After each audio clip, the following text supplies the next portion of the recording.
Welcome back to Chambers of Knowledge, where I help you improve your medical literacy so you can understand and effectively communicate with your healthcare team. The purpose of today's video is to discuss the connection between the lymphatic system and the immune system. The lymphatic system is a one-way highway that has three main goals that I discussed in last week's video: interstitial fluid and the lymphatic system. But let's do a quick recap. The three main goals of the lymphatic system are to return interstitial fluid to the heart, bring large molecules into the bloodstream, and function as a part of the immune system. So the immune system relies on the lymphatic vessels, the lymph nodes, the lymphoid tissue, and the lymphoid organs. The smallest of the lymphatic vessels, the lymphatic capillaries, are able to take in harmful microorganisms and cancerous cells through their walls. The lymphatic capillaries become lymphatic vessels as they make their way in the direction of the heart. Along the lymphatic vessels are encapsulated lymphoid tissue known as lymph nodes. Lymph nodes are round or oval in shape and arranged in size throughout the body. Lymph nodes are grouped together in chain-like patterns in areas of the body that are at high risk for invasion from cancerous cells and other pathogens. Macrophages such as monocytes and lymphocytes are housed within the lymph nodes. They are responsible for destroying the cancerous cells and such that enter the nodes. Now, there are many structures within the body that are characterized as lymphoid tissue, such as the adenoids, the tonsils, and Peyer's patches. Some sources also include the appendix to that list. The adenoids are a pink patch of cauliflower-like lymphoid tissue that is located within the walls and roof of the nasopharynx, the portion of the throat that connects to the back of the nose or nasal cavity. Some sources refer to the adenoids as a type of tonsil. There are two lymphoid structures that have the name tonsil within the body: the palatine tonsils and the lingual tonsils. The palatine tonsils are two fleshy round masses of lymphoid tissue located on either side of the otopharynx, the portion of the throat that connects to the back of the mouth or oral cavity.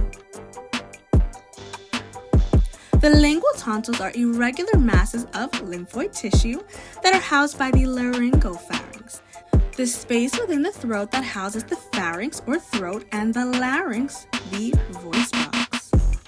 The function of adenoids, palatine tonsils, and lingual tonsils is to house white blood cells so they can trap germs that come in through the nasal cavity or oral cavity. Peyer's patches are located within the ileum, the last segment of the small intestine.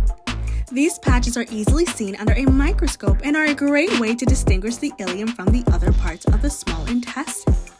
Peyer's patches are located in the submucosa of the ileum. The term submucosa refers to the area beneath the mucous membrane that lines the digestive tract. These lymph nodules contain lymphocytes, which protect the body from the bacteria within the intestines. There are two main lymphoid organs: the thymus and the spleen.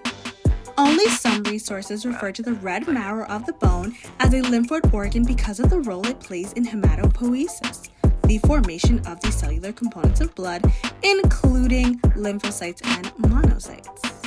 The spleen is a rounded organ that is located within the left upper quadrant of the abdominal cavity, abbreviated as LUQ. As you can see on the screen, the abdominal cavity is divided into four quarters using the umbilicus or the navel as its center. The spleen is specifically located posterior to or behind the stomach. This lymphoid organ is soft and plushy, but is surrounded by a firm splenic capsule. The lymphoid tissue found within the spleen contains mature B cells and T cells, two of the 6 types of lymphocytes. The thymus is a pink organ with a grainy texture.